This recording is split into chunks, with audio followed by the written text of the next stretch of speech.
शांति लाने का काम क्या है?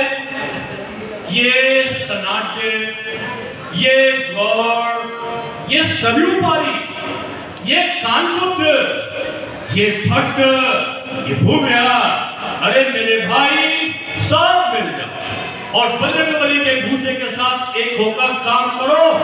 जिसमें शक्ति होती है उसका कोई भी काम नहीं सकता। और मैं यही कहूंगा, लोग कहते हैं साहब कि आप तो अभी से एक साथ प्रश्न कर रहे थे कि आप तो यूनिवर्सिटी में प्रोफेसर हो और आपने इतनी सारी किताबें लिखी, इतने देशों में आपके प्रवचन हुए, इतने देशों में आप भाषण देने गए, बीजेपी का आप राष्ट्रीय उपाध्यक्ष रहे, केंद्रीय मंत्री का दर्जा रहा, प्रदेश में डिप्टी सीएम रहे, फिर आप ब्राह्मण के सम्मेलन में क्यों जा रहे हैं? मैंने कहा मैं तो देव सम्मेलन में जा रहा हूं, ब्राह्मण नहीं रहे तो देव सम्मेलन में जा रहा हूं। जिनके जुट पे ठेका उठा है इस देश को बचाने का, इस संस्कृति को अक्षुण्ण रखने का, इस समाज को एक रखने का, और इसीलिए भगवान परशुराम का जो संदेश है उस संदेश एक ही है, समाज को जोड़ना। इसको जो लोग प्रचारित करते हैं कि उन्होंने इतने लोगों को मारा, इतने लोगों को नष्ट किया, वो गलत प्रचार होता है। भगवान परशुराम से ज्यादा विद्वान कोई नहीं है, उनसे ज्यादा मातृ भक्त कोई नहीं है, भगवान परशुराम से परिश्रमी कोई नहीं है।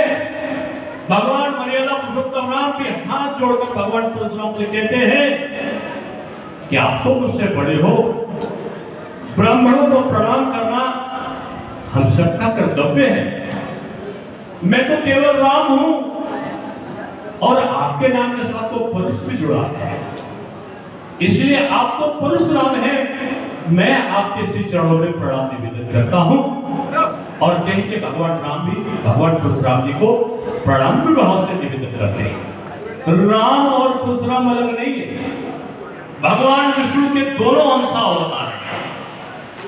और मैं इस जगह पर आनंदित भाव को महसूस करता हूं कि भगवान बजरंगबली श्री हनुमान का जहां मंदिर हो और जहां राम की चर्चा हो रही हो, आज इस देश को, इस प्रदेश को राम की आवश्यकता है।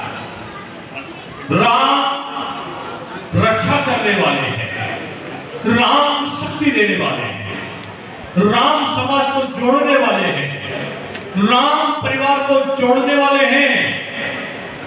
मैंने इसलिए कहा कि बाबा रामदेव, एक बार मेरा ऐसे प्रवचन चल रहा था, बाबा रामदेव मैं महापौर था लखनऊ का, और रामदेव जी को अपना योगा सिखाना था, और मैं उनका प्रारंभ हुआ तो आया मंच पर, और मैं गृहस्थ नहीं था उस समय, मेरा विवाह नहीं हुआ था।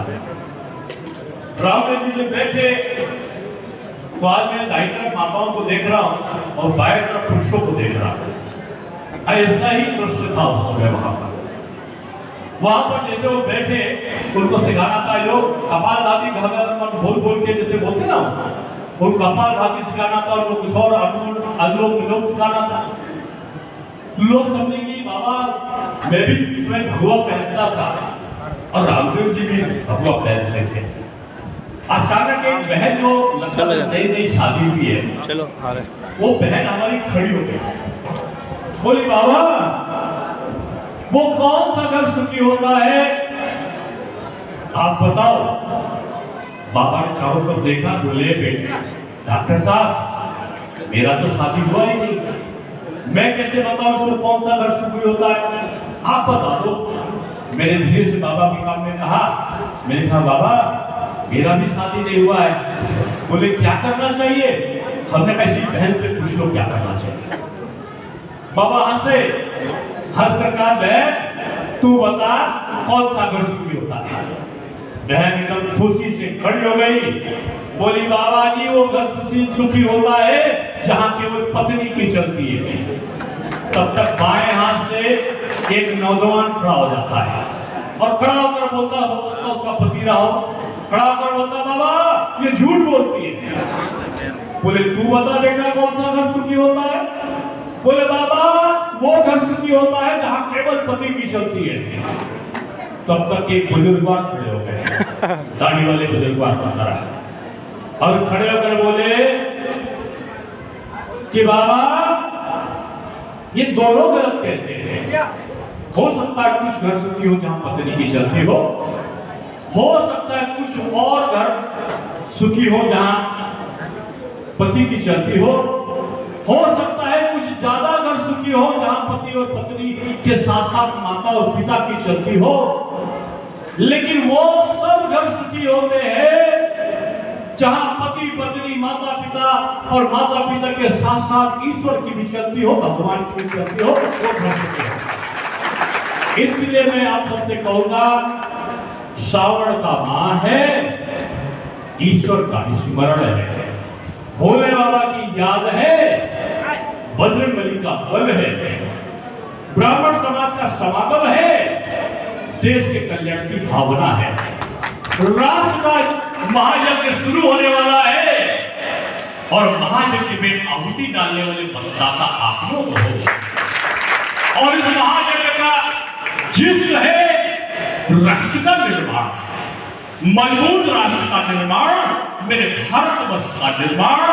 और भारतवर्ष का निर्माण कैसे होगा, कैसे होगा ये आप जानते हो, जब माथे पर तिलक, ईश्वर का स्मरण, तुष्टिकरण नहीं लेकिन सबको साथ में लेकर चलने की क्षमता, जिसकी आंख से पाकिस्तान डरता हो, जिसकी बात से अमेरिका डरता हो, जिसके हुंकार से चाइना पीछे जाता हो, और जिसको अमेरिका का राष्ट्रपति कहता हो कि Modi ji autograph please, autograph please, जिसको ऑस्ट्रेलिया का राष्ट्रपति कहता हो Modi ji you are my boss, आप मेरे बॉस हैं, जिसको अफ्रीका देश का राष्ट्रपति दौड़कर प्रणाम करते हुए चरण स्पर्श बोलता हो, और जिसको जर्मनी के देश के लोग बोलते हो कि मोदी जी आप आ जाओगे तो आपका कार्यक्रम करने की जगह हमारे देश के किसी हॉल में नहीं है, क्योंकि आप दुनिया के सबसे लोकप्रिय प्रधानमंत्री हो, जिसने इस देश के गौरव को दिखाया, जिसने इस देश के शौर्य को दिखाया, जिसने इस देश की अस्मिता को दिखाया, जिसने पाकिस्तान से चलता था गोली, हिंदुस्तान से चलता था सफेद रंग का कबूतर, 15 अगस्त और 26 जनवरी को प्रधानमंत्री कांग्रेस के उड़ाते थे, वहां से चलता था गोला, हिंदुस्तान से चलता था सफेद कबूतर।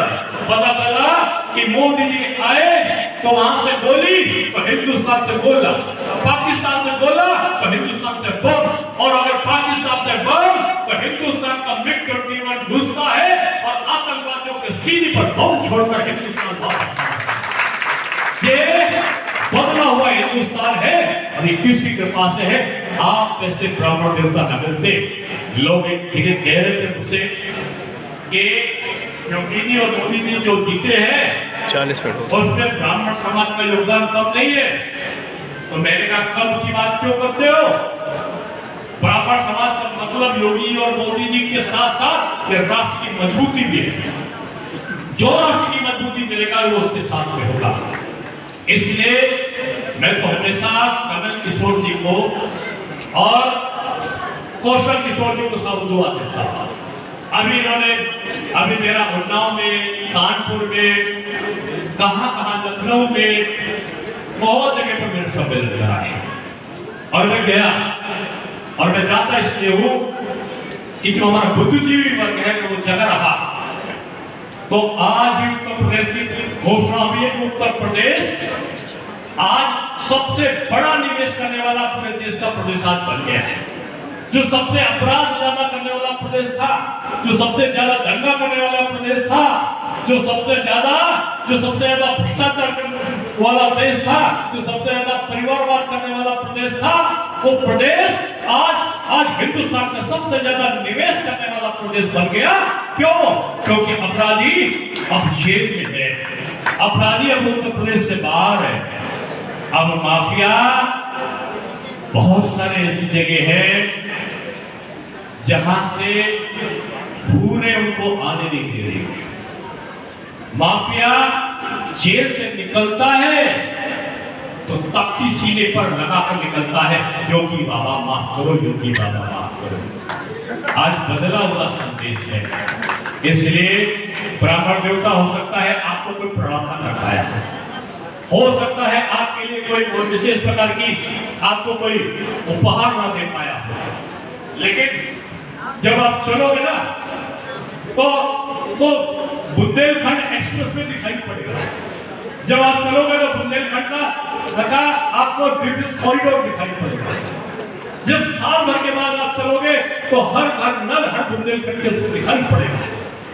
गड्ढे में सड़क और सड़क में गड्ढा कुछ समय के बाद इतिहास का पन्ना बन जाएगा। महिलाओं की सुरक्षा, बहनों की सुरक्षा, व्यापारियों की सुरक्षा, ये भी एक कर्तव्य बनता है राजा का, और वो आज आपके सामने हो रहा है। इसलिए ये ब्राह्मण जो है ये समय का परिवर्तन भी करता है, पद का भी परिवर्तन करता है, राष्ट्र के निर्माण का भी परिवर्तन करता है। इसलिए हे ब्राह्मण देवताओं, ये मध्य प्रदेश, ये उत्तर प्रदेश, ये भारतवर्ष आपको पुकार रहा है। मोदी जी, मैं तो कृपा करूंगा बजरंगबली श्री हनुमान, मैं मोदी जी का पार्टी के नाते नहीं कह रहा हूं, एक राष्ट्र हित चिंतक के रूप में जिसने राष्ट्र का निर्माण किया है उसको मजबूती प्रदान करो ईश्वर भगवान, उसे बल दो, और बल देने के बाद ब्राह्मण देवताओं का आशीर्वाद दो, क्योंकि ब्राह्मण जब कह देता है आशीर्वाद तो आशीर्वाद फल जाता है। आपने आशीर्वाद दिया क्या? अगर दिया तो हाथ उठाकर बताओ, आपने आशीर्वाद इस राष्ट्र को मजबूती का आशीर्वाद दिया? तो अगर आपने दिया तो ये राष्ट्र मजबूत होगा, ये देश मजबूत होगा, ये प्रदेश मजबूत होगा, और समाज का नेतृत्व करने वाला वर्ग आप रहे हो। आपका किसी जाति से दुश्मनी नहीं है, आपका किसी धर्म से दुश्मनी नहीं है। दुश्मनी है तो अत्याचार से है, दुश्मनी है तो भ्रष्टाचार से है, दुश्मनी है तो ये भाई भतीजावाद और बिरादरीवाद से है। ये उन सारी दुश्मनियों के साथ इस राष्ट्र की एक रूपता का संकल्प दिलाओ। और मेरे साथ एक बार मैंने पहले कहा था कि ये भट्ट, ये गौड़, ये सनाट, ये सरयूपारी, ये पहाड़ के लोग, ये ब्राह्मण सारे मिल जाओ, और मिलने के बाद एक साथ बोलो ब्राह्मण एकता जिंदाबाद। देखो हाथ नहीं उठाओगे तो जिंदाबाद।